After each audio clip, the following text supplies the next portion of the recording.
إن الحمد لله نحمده ونستعينه ونستغفره ونعوذ بالله من شرور أنفسنا ومن سيئات أعمالنا من يهده الله فلا مضل له ومن يضلل فلا هادي له وأشهد أن لا إله إلا الله وحده لا شريك له وأشهد أن محمدا عبده ورسوله يا أيها الذين آمنوا اتقوا الله حق تقاته ولا تموتن إلا وأنتم مسلمون يا أيها الناس اتقوا ربكم الذي خلقكم من نفس واحدة وخلق منها زوجها وبث منهما رجالا كثيرا ونساء واتقوا الله الذي تساءلون به والأرحام إن الله كان عليكم رقيبا يا أيها الذين آمنوا اتقوا الله وقولوا قولا سديدا يصلح لكم أعمالكم ويغفر لكم ذنوبكم ومن يطع الله ورسوله فقد فاز فوزا عظيما أما بعد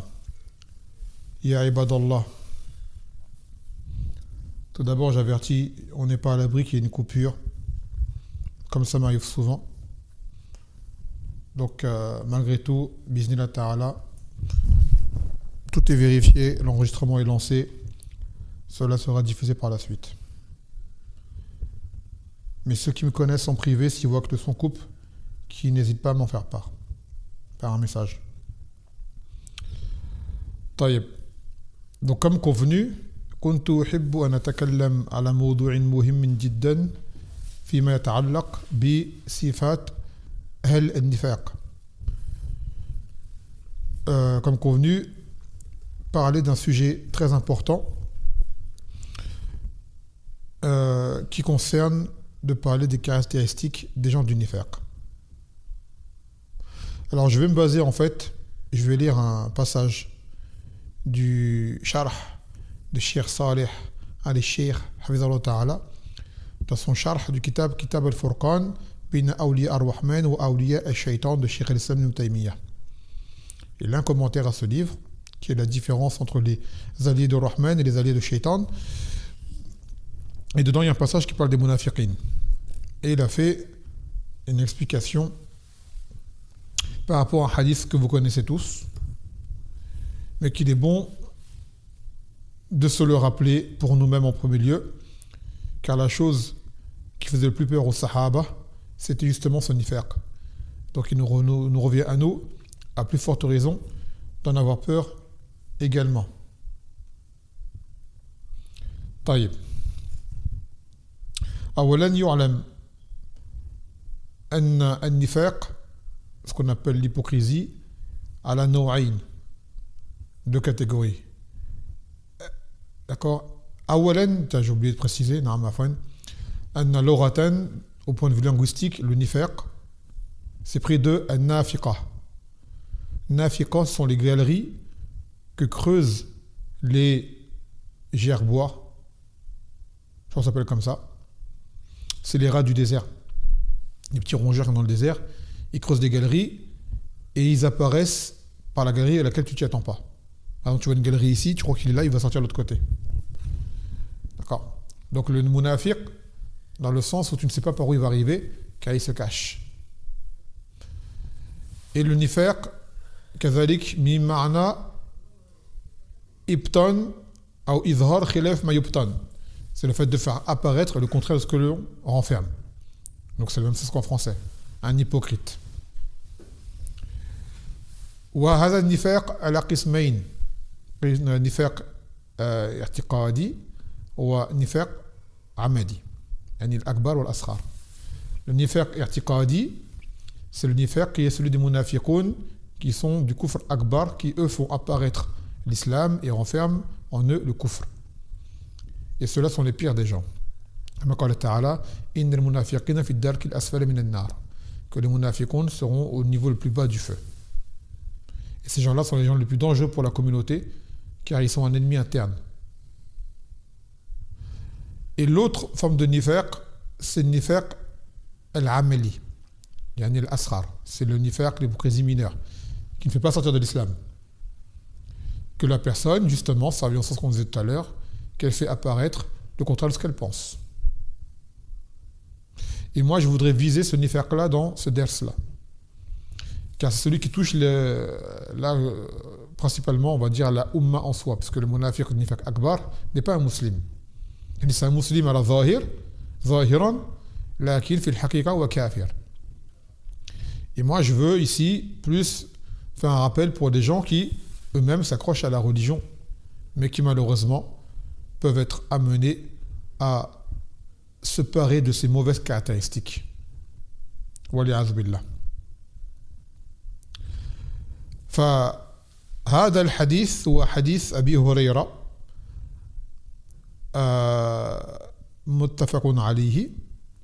قال النبي صلى الله عليه وسلم آيات المنافق ثلاث إذا حدث كذب وإذا وعد أخلف وإذا تؤمن خان وفي الرواية الأخرى زاد وإذا عاهد غدر وإذا خاصم فجر. Donc il a dit le Nabi sallallahu alayhi wa sallam que les signes des munafiq sont de 3. Et dans une version, sont de 4. Et en réalité, quand on les compte avec les autres versions de hadith, on arrive à 5. Il dit, lorsqu'il parle, il ment. Lorsqu'il promet, il enfreint. Et lorsque on lui fait confiance, il trahit. Et dans une version, lorsqu'il s'engage, il est infidèle à ses engagements. Et lorsqu'il se dispute, il est outrancier. Ce hadith, il commence quand le Nabi sallallahu alayhi wa sallam أربع من كنا فيه كان منافقا خالصا وإن كان فيه خصلة منهن كان فيه خصلة من النفاق حتى يدعها. Il a dit, il y a 4 choses, celui qui les regroupe en lui est un pur munafiq. Et là c'est le munafiq amali. Et si jamais il n'a qu'une seule de ces caractéristiques, c'est qu'il aura en lui une caractéristique des munafiqines, c'est ce qu'il la délaisse. Puis c'était le hadith qu'on vient de dire. Donc celui qui regroupe tout cela en lui, c'est le pire. Et on peut trouver chez les musulmans un qui a une caractéristique, un qui en a 2, un qui en a 3, ou un qui a une part de caractéristique, et ainsi de suite. Donc il faut grandement s'en méfier et surtout les connaître pour s'en éloigner. Et d'ailleurs, comme on disait tout à l'heure, c'est comme le disait ce tabi'i qui disait Adraktu thalathi min ashab Muhammadin sallallahu alayhi wa sallam kulluhum yakhaf an-nifaq ala nafsihi. Il a dit, j'ai rencontré 30 des sahaba et tous avaient peur pour eux-mêmes du nifaq. Et l'auteur, il dit, le cheikh, il dit يعني النفاق العملي لا الاعتقادي. النفاق العملي في هذه الصفات الذي قال قد يصل بصاحبه إلى أن يحبط عمله والعياذ بالله. Donc ce qui vise par là, ce nifaq qui est visé dans ce athar, c'est le nifaq amali, asghar, et pas l'artiqadi. Car justement, ce nifaq amali peut emmener à ce que tes actions soient annulées.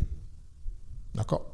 Donc, évidemment, les sahaba avaient peur de cela, grandement. Donc, nous, à plus forte raison, on devrait également en être effrayés. Malheureusement, on voit de chez beaucoup d'entre nous du laisser-aller, du laxisme, dans beaucoup de comportements qui sont justement parmi les caractéristiques des munafiqin. Et pourquoi ce munafiq amali ressemble à l'irtiqadi? Parce qu'on a dit que l'irtiqadi à la base il ne croit pas en Allah et au jour dernier. D'accord? Celui qui a le nifaq, l'irtiqadi, c'est un kafir. Et il dit justement à propos du munafiq nifaq amali كأنه لا يؤمن بالله ولا باليوم الآخر فهذا لا شك عنده خصال المنافقين ولذلك جاء في هذا الحديث ومن كان فيه خصلة منهن كانت فيه خصلة من النفاق حتى يدعها. Donc celui qui agit de la sorte, c'est comme si il ne croyait pas en Allah et au jour dernier, c'est-à-dire il va ressembler au munafiq al-akbar. Et cela ne fait aucun doute qu'il s'agit là du profil des munafiqin, de ne pas croire en Allah et au jour dernier. Et c'est pour cela que le hadith est venu que celui qui agit de la sorte, c'est-à-dire selon ce qu'on a dit dans le hadith, sera ou aura en lui un trait parmi les traits des munafiqin. Jusqu'à ce qu'il le délaisse. Ça veut dire qu'en fait, ces traits-là, on peut s'en délier. Ce n'est pas indélébile en nous. D'accord ? L'être humain, bifadlillahi ta'ala, peut s'en délier. Et dans une version de hadith, il dit wa in sama wa salla wa za'ama annahu muslim. Même s'il fait le siyam, qui fait la salat et qui prétend qu'il est musulman. Et c'est là où je voulais en venir, que des gens, au-delà de cela, soient même apparentés à la sunnah, à la salafiyya et autres, malheureusement, tiennent ce genre d'agissement. Donc même s'il prétend être ce qu'il est, s'il a en lui ces traits-là, il aura en lui des traits des munafiqin. Et que sa prétention à la salafiyya ou à l'islam ne sera pas un rempart pour lui. Malheureusement. Donc là, on revient au passage de ce hadith. قال أولها إذا حدث كذب. Lorsqu'il parle, il ment.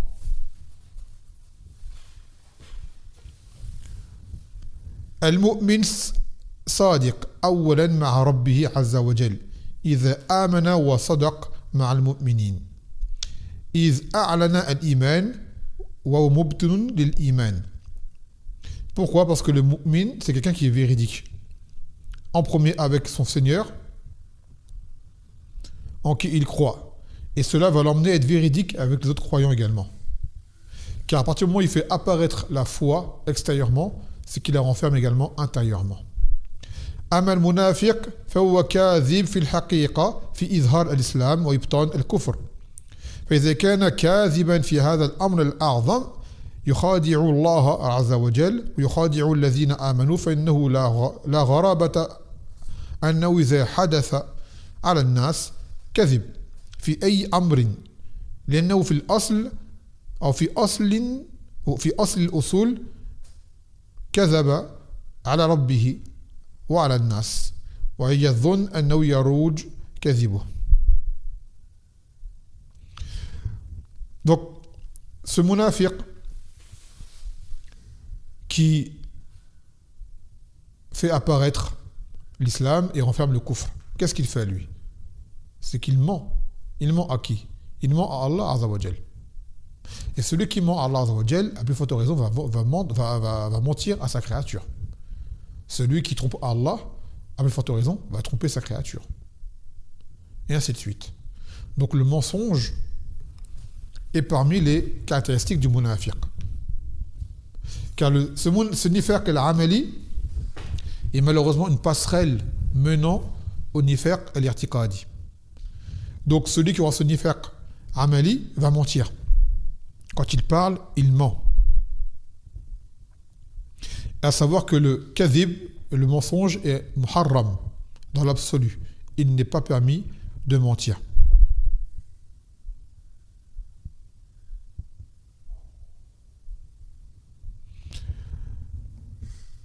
Par contre, l'auteur lui dit إلا لمصلحة شرعية بضوابطها المعروفة في الفقه وفي أحوالها ففيه خصلة من خصال المنافقين.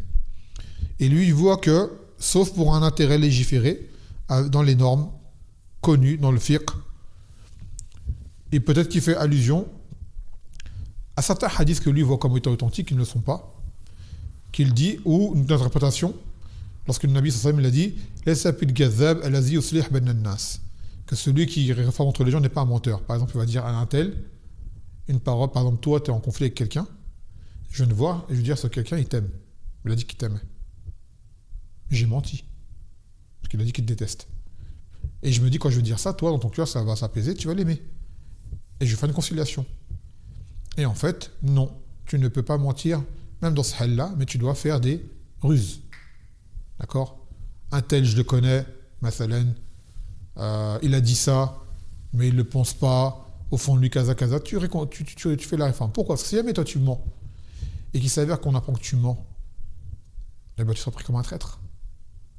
Et non seulement tu ne vas pas amener la conciliation, mais même toi, tu seras en guerre après avec les gens contre qui tu auras voulu concilier. Là, tu vas dire, j'ai jamais dit ça, c'est un menteur. Tu dis, ouais, tu m'as menti, tu m'as dit sur lui un tel alors qu'il n'a jamais dit ça, ainsi de suite.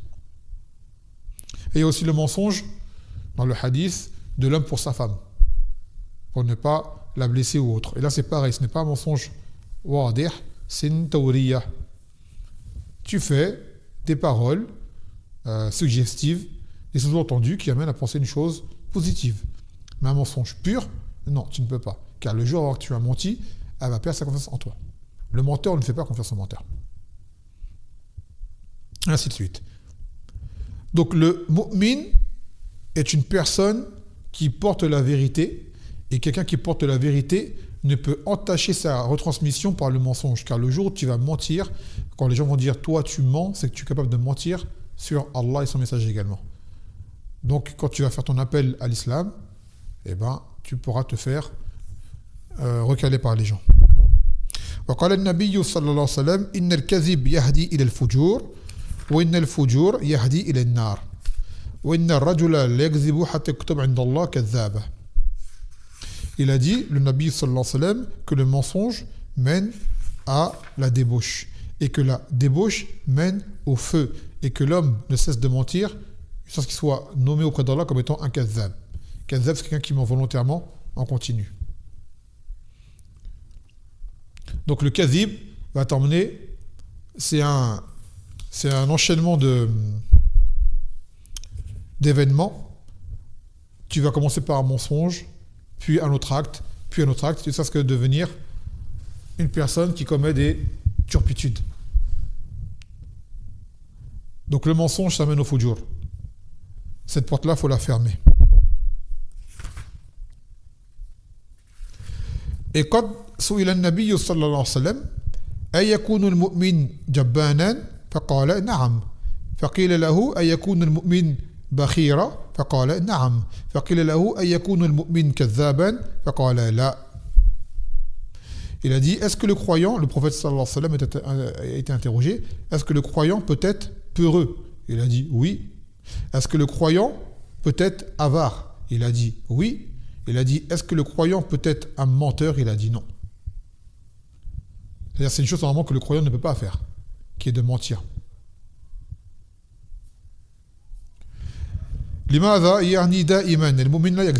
C'est-à-dire, en fait, c'est le fait de mentir en continu.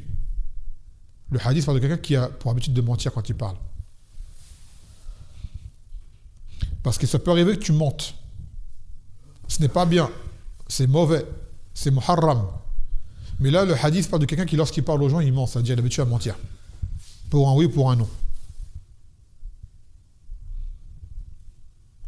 Et il dit كذلك لأن الكذب في الغالب لا يكون عن شهوة غالبة وإنما يكون من عدم خوف من الله عز وجل. Parce que le mensonge, souvent, n'émane pas des shahawat, des désirs dominants. Contrairement, par exemple, à la fornication, par rapport au boire de l'alcool, par rapport à différentes choses. Le mensonge, il dit souvent, il émane de quelqu'un qui n'a pas peur d'Allah Azza wa Jal. On parle du mensonge en continu. Et il dit وَإِنَّمَا عَنْ فَسَادٍ فِي خُلُقِهِ وَدِينِهِ وَفِطْرَتِهِ. Et que cela n'émane que d'une personne qui a de la corruption dans ses mœurs, dans son comportement, dans sa religion et dans sa nature saine. Et même chez les koufars, c'est même vu. C'est mal vu d'être un menteur. Et Abu Sufyan, radiyallahu anhu, quand il était encore mushrik, avant qu'il ne rentre en islam, lorsque il a été interrogé par le César de l'époque sur les sifat du Nabi sallallahu alayhi wa sallam, il a dit, si jamais je n'avais pas peur qu'on me traite de menteur, j'aurais menti sur lui. C'est-à-dire que même chez les gens de Quraysh, à l'époque, chez les nobles de Quraysh, mentir était un acte honteux. Ils ne voulaient pas le faire. Donc ça, c'est le premier acte, c'est le mensonge délibéré et en continu. Le mensonge gratuit. Il y a des gens, des fois, ils mentent, bien que tu ne sois pas d'accord, tu arrives à comprendre. Quelqu'un, il a peur de quelque chose. S'il dit la vérité, il aura des problèmes ou quoi. Mais il y a des gens, ils mentent gratuitement. Il y a des gens, ils mentent pour se donner une image, une apparence. Je n'ai jamais fait telle chose alors qu'il l'a faite. D'accord? Ou moi je fais telle chose alors qu'il ne la fait pas. On dit ne dis rien. Tu n'as pas donné une image devant les gens. Tu n'as rien à prouver par rapport à ça. Si Allah sait que tu n'as pas fait telle chose, tu n'as pas à le prouver aux gens. Sauf si bien sûr tu es accusé à tort, là oui tu peux te défendre. Sans quoi parler comme ça sans raison, il n'y a pas lieu de le faire. Et tu as des gens, ils mentent facilement en disant telle chose je ne l'ai jamais faite. Alors qu'il l'a faite. Ou telle chose, je ne la fais pas, alors qu'il l'a fait. Et ainsi de suite. Al-Muhim, mentir en parlant aux gens est un attribut parmi les attributs des munafiqin. الثاني الصفة الثانية وإذا عاهد غدر. إذا عاهد غدر. Dans le sens que lorsqu'il prend un engagement, cet engagement-là, il ne le remplit pas. قال الله عز وجل وأوفوا بالعهد إن العهد كان مسؤولا. Et remplissez vos engagements, car les engagements seront interrogés, c'est-à-dire que tu seras interrogé au Yawm al-Qiyamah à propos de tel engagement que tu as appris. وقال تعالى يا أيها الذين آمنوا أوفوا بالعقود. Ô vous qui avez cru, tenez vos engagements. وقال النبي صلى الله عليه وسلم المسلمون على شروطهم وعند شروطهم.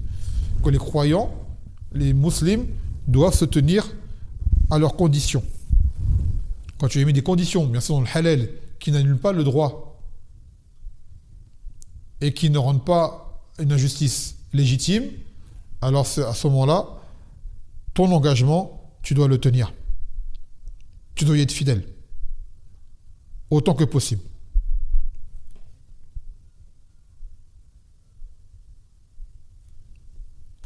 Et le munafiq, lui, c'est quelqu'un qui va prendre un engagement et qui d'emblée sait déjà qu'il ne va pas le remplir. D'accord? C'est ça en fait. Car des fois ça peut t'arriver. Tu prends un engagement pour une chose et il t'arrive un imprévu. Enfin là tu ne rentres pas dans ce hadith-là.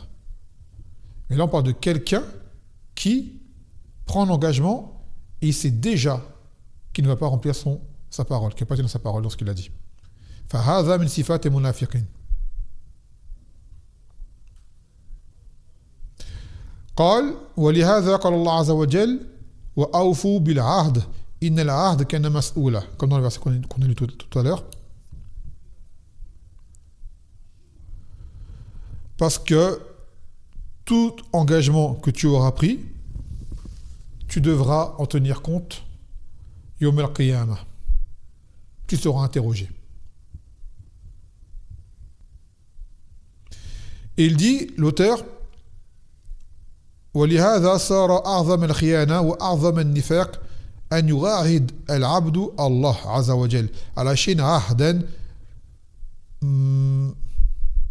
موثقا ثم يخالف فهذا نفاق وربما كانت عاقبته أيضا النفاق والعياذ بالله إلى يوم القيامة. Il a dit parmi les plus grandes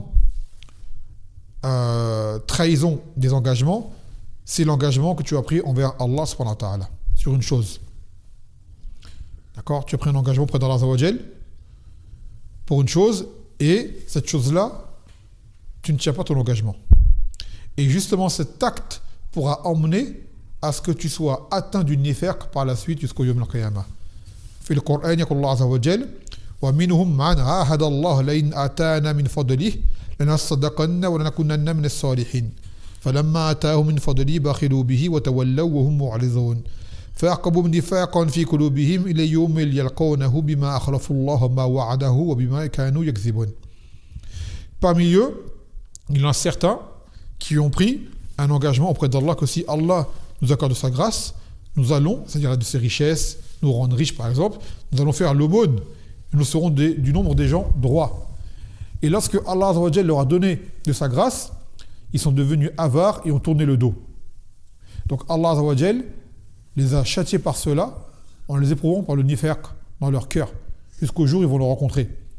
Pour ce qu'ils ont trahi leur pacte, leur promesse, ils l'ont enfreinte. Et du fait qu'ils avaient menti. Donc demain, par exemple, tu veux une chose et tu dis si Allah Azza wa Jal me donne telle chose, ça ressemble un peu au nadhr, qui est le vœu. D'accord? Tu dis si Allah Azza wa Jal m'accorde telle chose, je ferai telle et telle chose. Et là, c'est des gens, ils veulent quelque chose. Et ce quelque chose, ils disent, jamais je l'ai, Allah me l'accorde, alors je ferai telle et telle chose. L'auteur, il le dit. ومن ذلك العهود العظمى مثلا واحد كان في مصيبة من المصائب يتوجه إلى ربه بالمعاهد أو بالمعاهدة ربي أعاهدك على أنك إذا أنجيتني من هذا وكذا فإنني لن أفعل هذا ثم بعد ذلك ينجيه الله عز وجل فيعود ويخالف كذا العهد مع الخلق. C'est par exemple c'est quelqu'un qui est dans une situation de difficulté ou autre, dans un malheur, et il dit à son Seigneur, ô mon Seigneur, si jamais tu me sauves de cette situation-là, tu m'accordes telle et telle grâce, que je ne ferai plus telle et telle chose. Par exemple, une chose à laquelle il est habitué de faire. Un exemple, quelqu'un qui vole. Il dit, oh Allah, si jamais tu m'accordes d'avoir un travail, je ne volerai plus. Par exemple. Et là, Allah lui accorde un travail, il continue à voler. Quelqu'un dit, oh Allah, si jamais tu m'accordes de me marier, je ne ferai plus zina, par exemple. Et la personne se marie, et malgré tout, elle va faire l'adultère. Et ainsi de suite. Donc là, cette personne-là, يخشى عليها من تطبيق هذه الآية عليه. Ce genre de personnes, on craint pour eux qu'ils ne soient justement concernés par ce verset. Et c'est l'exemple que l'auteur a donné. Il y a des gens pleins, ils sont comme ça, ils sont dans la détresse. Si Allah me donne, des choses qu'ils sont accoutumés à faire auparavant, qu'ils savent qu'ils ne sont pas bonnes, et ils disent que si Allah me donne, je ne recommencerai plus telle chose. Et le voilà qui recommence.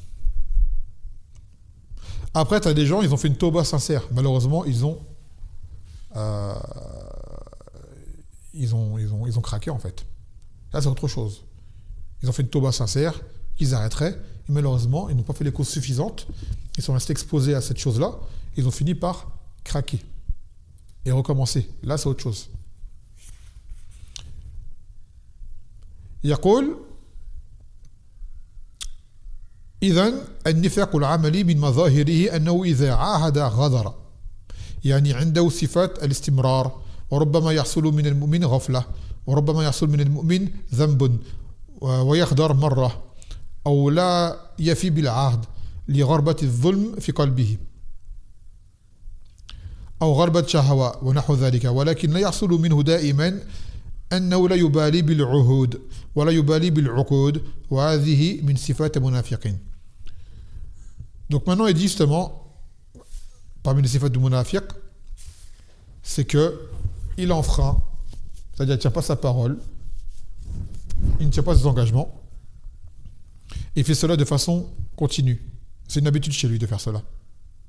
Car cela, il a dit l'auteur, ça peut arriver à un croyant d'agir de la sorte une fois, deux fois. Mais c'est extrêmement rare.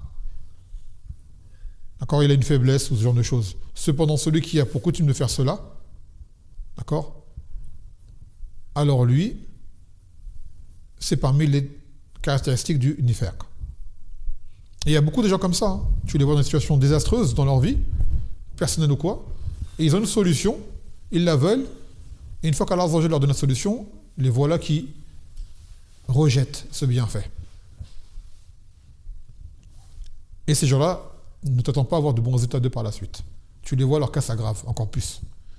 Et comme dans le verset, ils sont exposés à être atteints du nifaq dans leur cœur. Waliyadhu billah.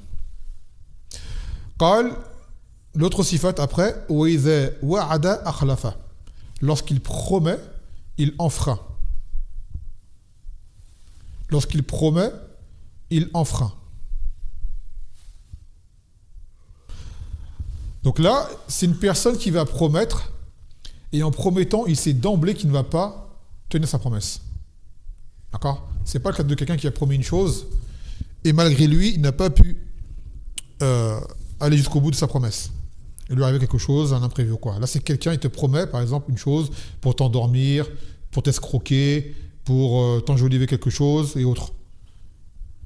Et quand il te promet, il sait déjà qu'il ne va rien faire.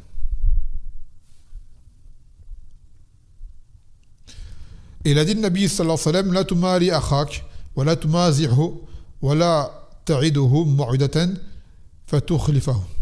Il a dit le Nabi sallallahu alayhi wa sallam, ne polémique pas avec ton frère. Wa la tumazi'hu, bon là je sais pas ce qu'il veut dire par là, parce que la base, mazaha yumazi'hu, c'est plaisanter avec lui, et plaisanter c'est permis en religion. Peut-être qu'il veut dire le prendre en raillerie, je sais pas. Et ne lui fais pas une promesse que tu vas enfreindre également.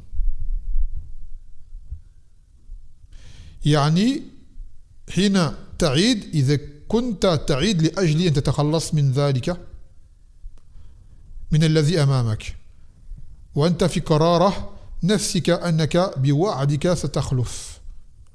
C'est le fait de ne pas promettre une chose à ton frère en sachant que tu ne vas pas la tenir, juste pourquoi te débarrasser de lui ou obtenir de quelque chose de lui qui ne te revient pas, et ainsi de suite. فهذا من صفات المنافقين.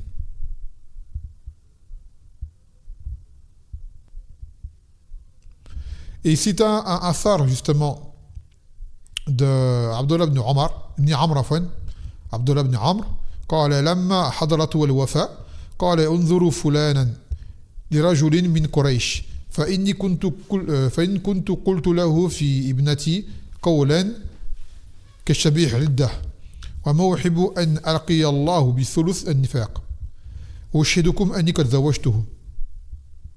Il a dit, Abdullah ibn Amr, il était sur son lit de mort. D'accord. Et il a dit, essayez de me trouver un tel, une personne parmi les gens de Quraysh. Il dit, parce que cet homme-là, je lui avais promis la main de ma fille, il y a quelque temps.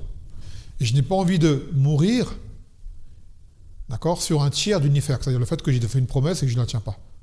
Il avait peur de cela. Sur l'île de la mort, il a eu peur. Donc il a dit, je vous prends à témoin que je le marie à ma fille. C'est-à-dire sûrement qu'il avait dû promettre cet homme-là à sa fille, et peut-être qu'il y avait des conditions qui amenaient à une échéance, il fallait reporter.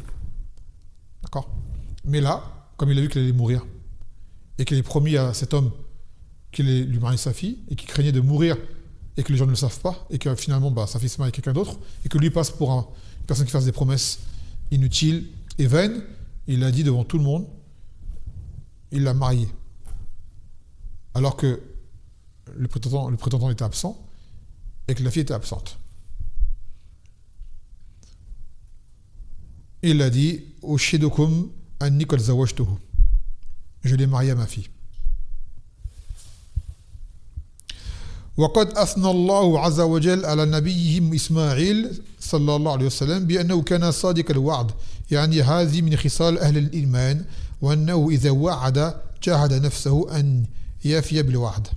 Dans le Coran, Allah Azza wa Jal a fait l'éloge de Ismaïl, qu'il a dit إنه كان صادق الوعد وكان رسولا نبيا, qu'il était fidèle à ses promesses. Ismaïl était fidèle à ses promesses et Allah Azza wa Jal dans le Coran l'a cité, l'a évoqué. C'est une chose qui est importante. Car il faisait l'effort de remplir ses engagements et de tenir ses promesses. Et ça, c'est parmi les caractéristiques des gens de la foi, qui tiennent leurs promesses.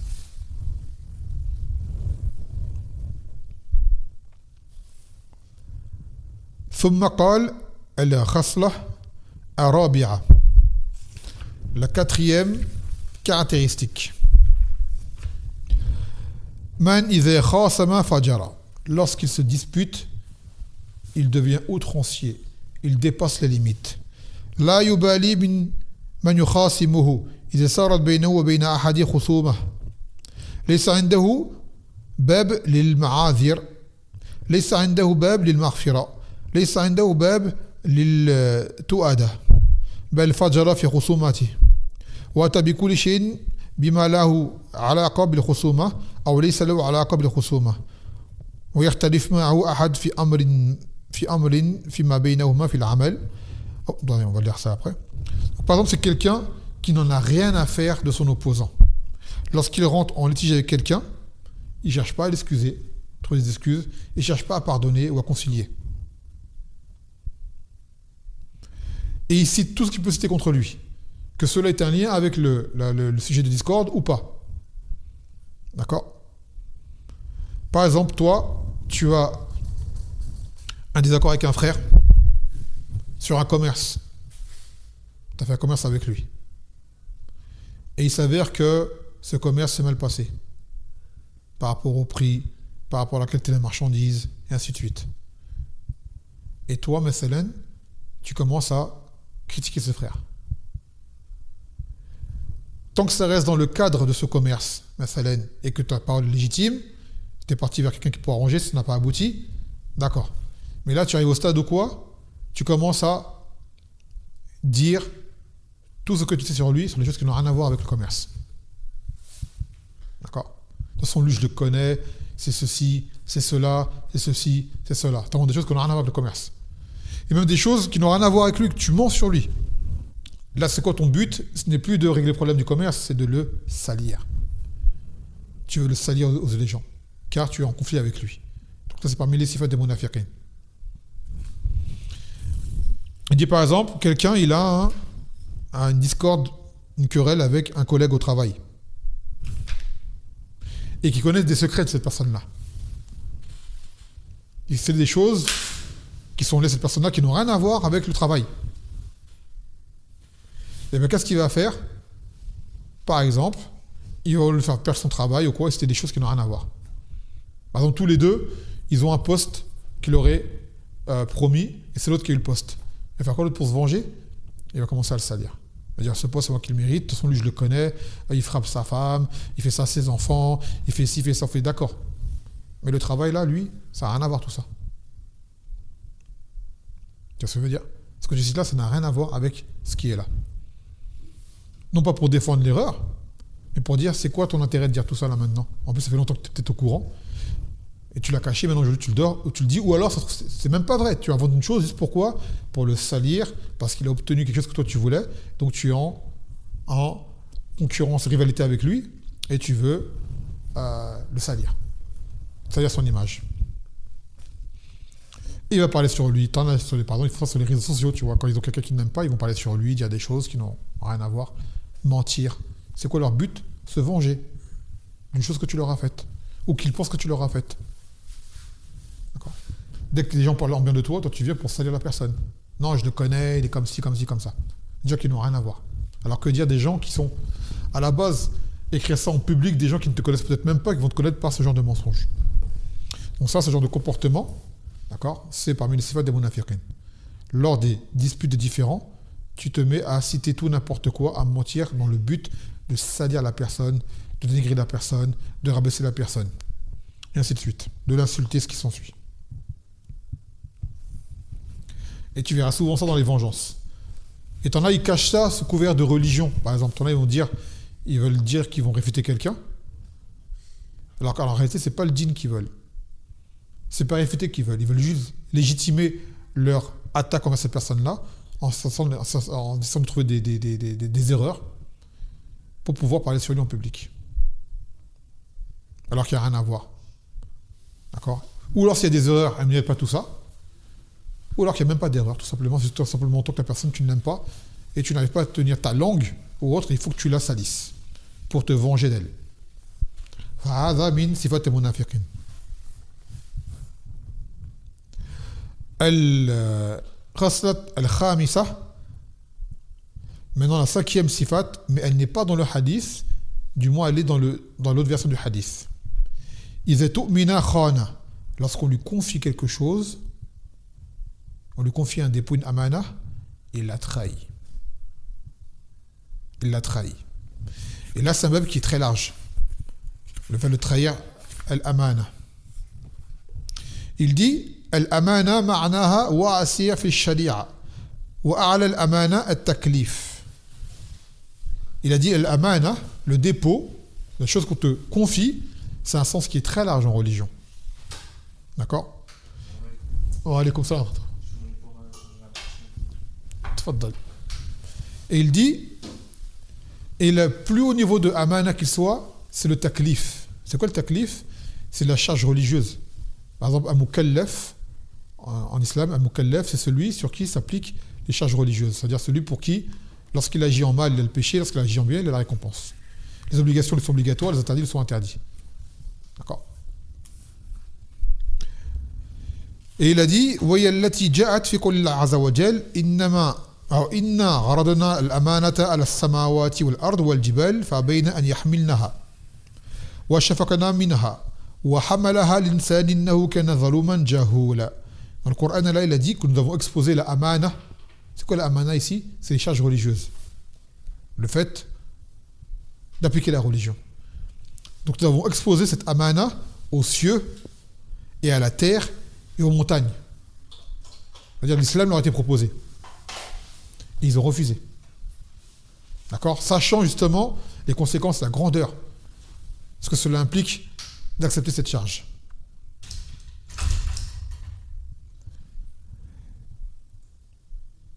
Par contre, c'est l'être humain qui l'a accepté, cette amana. Il a dit, il est certes injuste et ignare. L'être humain est injuste et ignare. Mais, est-ce que nous, on était là? Comme on était là, Allah dit que c'est l'être humain qui a voulu prendre l'amana. Donc ça vient de nous. Car des fois, tu as des gens qui disent, moi, j'ai rien demandé. Si, on a demandé. Tu ne le sais pas, peut-être que tu ne te rappelles pas, mais on a demandé. Donc maintenant, on en paye le prix. Si c'est un bon, du bien, on en aura du bien. Si c'est du mal, on va en obtenir du mal. Car les cieux, la terre et les montagnes, Yom al-Qiyamah seront rendus en poussière. Il n'y a pas de jugement. Il n'y a pas d'enfer. Il n'y a pas de paradis. Poussière. Mais l'être humain, ce sera soit Jannah, paradis, soit enfer. Parce qu'on a accepté cette amana. Donc là, cette amana du taklif, il dit وَالْمُنَافِقْ تُؤْمِنَ عَلَى هَذَا الْأَمْرِ فَخَانَهُ, que le munafiq, cette amana de la religion, lui a été confiée et l'a trahi. معناه يعلم أن لها حدودها يعلم القرآن ويعرف ولكنه خانه في أعظم شيء. Par exemple, il sait le Coran, ça a été une amana qui lui a été confiée. Et malgré cela, il a trahi le Coran. وكذلك الأمانات الأخرى يخونها.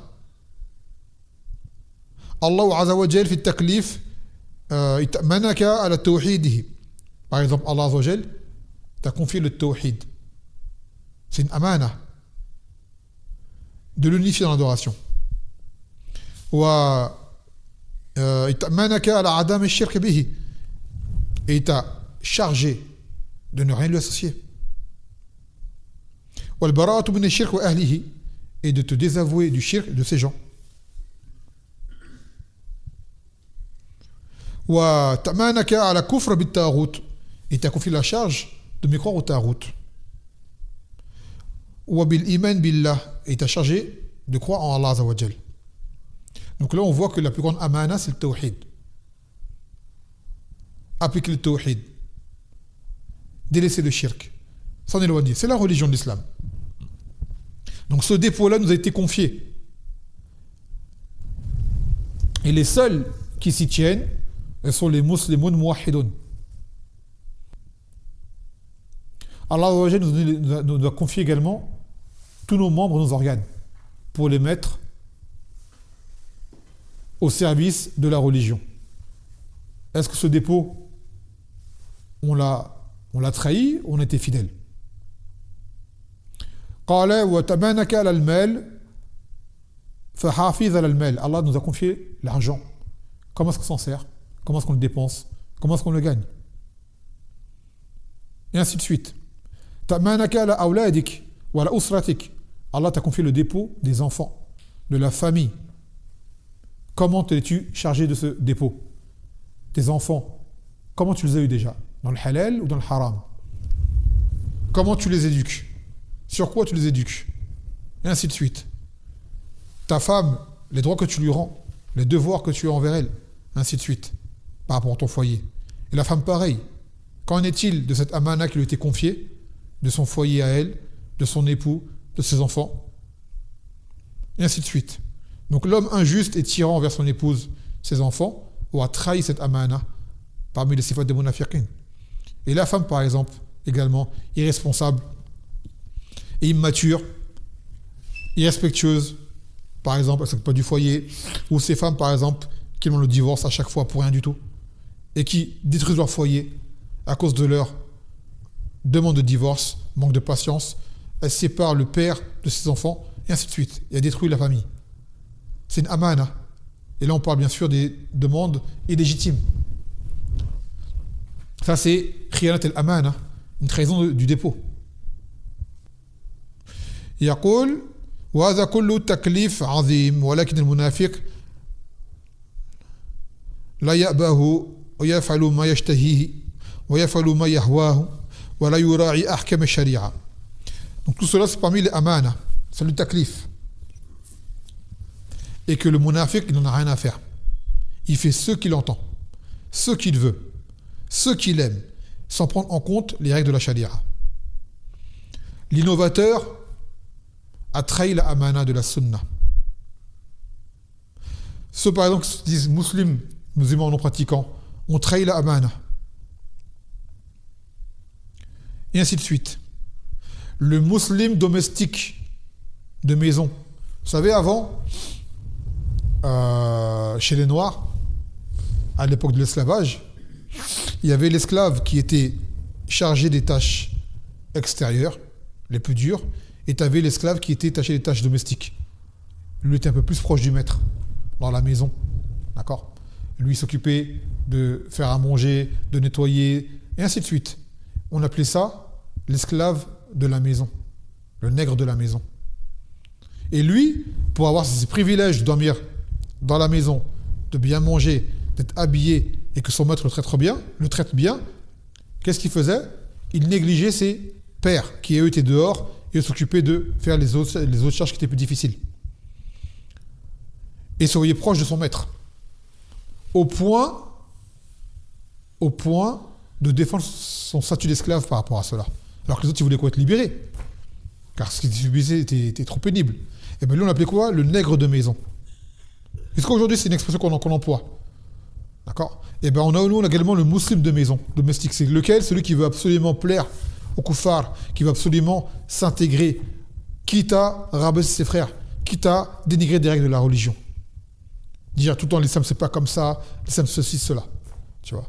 Le musulman domestique, le musulman de maison, le musulman républicain, le musulman démocrate, le musulman ce que tu veux.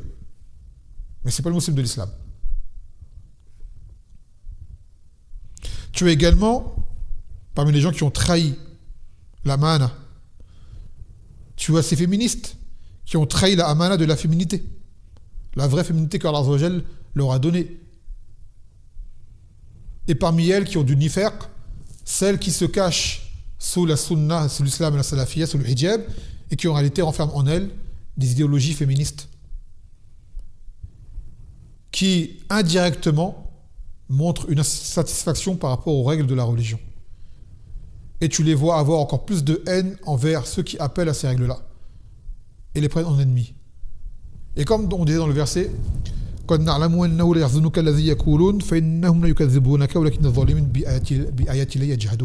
savons qu'en réalité, ils ne te demandent pas toi, mais en réalité, les injustes refusent les versets d'Allah Azza wa Jal. Donc ces gens-là, tu vas les voir s'en prendre à des gens, mais au fond d'eux, c'est une chose qui est refoulée. Ce n'est pas tant le messager qu'ils rejettent, mais c'est le message qu'ils rejettent. Mais ils ne vont pas le dire. Ils ne peuvent pas l'assumer. Donc ils font des tours. Et ils s'en prennent à un individu en particulier, tout comme Quraysh s'en prenait au Nabi sallallahu alayhi wa sallam, alors qu'au fond d'eux, c'est quoi qu'ils voulaient ? C'était refuser l'islam, et non pas le prophète en lui-même. On en a parlé dans les ders la dernière fois. Donc ces féministes refoulées en hijab, en djilbab, qui disent qu'Allah est Rasoul, d'accord, ont elles du nifaq, elles font apparaître le contraire de ce qu'elles ressentent en elles. Tout comme ces hizbis qui se disent salafi et qui n'arrêtent pas de combattre la salafiyya matin et soir en l'appelant matraliya ou ghazalika. Ces gens-là, c'est du nifaq qu'ils ont en eux. Ils font apparaître un amour de la sunna et au fond d'eux, ils la combattent. D'accord ? Mais comme ils ne peuvent pas la combattre directement, ils vont la combattre à travers des gens. Ou même des gens qui font des erreurs pour de vrai, ils vont prendre ces erreurs-là, les généraliser pour dire voilà ce que font les salafis. Alors que non, c'est un tel qui a fait cette erreur-là, un tel qui a fait cette erreur-là. Et si jamais c'est une chose qui est vraiment liée à la salafiyya, alors à ce moment-là, tu auras attaqué la salafiyya directement. Et ça, c'est très dangereux. Et il dit justement, والنفاق, pour revenir au nifaq en soi, لا يوجد في الرجال فقط يوجد في النساء. قال الله عز وجل المنافقون والمنافقات بعضهم من بعض يأمرون بالمنكر وينهون عن المعروف. Il dit que ce nifaq n'est pas seulement que chez les hommes, mais également chez les femmes. Dans le Coran, Allah a dit les munafiqoun et les munafiqat, hypocrites hommes, hypocrites femmes. Ils sont alliés les uns aux autres. Ils ordonnent le blâmable et interdisent le convenable. Et tu verras ces gens-là tout le temps liés les uns aux autres. Quand quelqu'un rentre dans un cycle de nifaq, il aura toujours des alliés avec lui qui vont participer à son mal. D'accord ? Et les gens du bien, ça sera le contraire. Ils auront les gens du bien qui seront avec eux, qui vont les soutenir et les participer à propager ce bien. Dans le Coran, il a dit وَلْيُعَذِّبُ اللَّهُ الْمُنَافِقِينَ وَالْمُنَافِقَاتِ وَالْمُشْرِكِينَ وَالْمُشْرِكَاتِ وَيَتُوبُ اللَّهُ عَلَى الْمُؤْمِنِينَ وَالْمُؤْمِنَاتِ. Pour que Allah châtie les hypocrites parmi les hommes et les femmes, ainsi que les mouchriquines parmi les hommes et les femmes, et qui acceptent le repentir des croyants parmi les hommes et les femmes. Donc il dit المنافقون الرجال فقط النساء أيضا هم الآن يقولون النساء شقائق الرجال في كل شيء فالنفاق إذا كان موجودا في الرجال فأيضا موجود في النساء فهن منافقات إما نفاق اعتقادي وإما نفاق عملي لأنهن مكلفات وفيهن هذا وفيهن هذا. Donc il dit les munafiqoun ne sont pas que chez les hommes. D'accord ? Car on dit que la femme est la sœur germaine de l'homme dans toutes choses, à part dans les choses sur lesquelles il y aura une exception dans les règles. Donc tout ce que l'homme peut être amené à avoir comme caractéristique, de façon générale, la femme va l'avoir. Sauf dans ce qu'on a un dalil qui amène à une différence. Donc si jamais tu as du koufr chez les hommes, tu en as chez les femmes. Si jamais tu as de la foi chez les hommes, tu l'as chez les femmes. Tu as le tawhid chez les hommes, tu l'as chez les femmes. Tu as le shirk chez les hommes, tu l'as chez les femmes. Et qui plus est, tu as le nifaq chez les hommes et tu l'as chez les femmes. Et des fois, tu as des choses du nifaq qui sont propres aux hommes et des choses du nifaq qui sont propres aux femmes. Par exemple, le Nabi sallallahu alayhi wa sallam, il a dit Al-mukhali'at hunna al-munafiqat. Les femmes qui demandent le khula, le divorce sans raison, sont des munafiqat. D'accord ? Là, c'est une chose qui va être propre à la femme, pas à l'homme. Et d'autres choses, ça va être pour l'homme, le nifaq. Et d'autres choses, ça va être commun entre les deux. Et bien sûr, tu ne verras pas un munafiq te dire je suis un munafiq. Il ne va jamais l'admettre. Dans le Coran, il dit إِذَا جَاءَكَ الْمُنَافِقُونَ قَالُوا نَشْهَدُ إِنَّكَ لَرَسُولُ اللَّهِ وَاللَّهُ يَعْلَمُ إِنَّكَ رَسُولُهُ وَاللَّهُ يَشْهَدُ إِنَّ الْمُنَافِقِينَ لَكَاذِبُونَ. Lorsque les munafiqoun te viennent, ils te disent nous attestons que tu es certes le messager d'Allah. Et Allah sait que tu es son messager et Allah atteste que les munafiqoun sont des menteurs. Donc le munafiq, il n'assume pas sa situation, il se cache.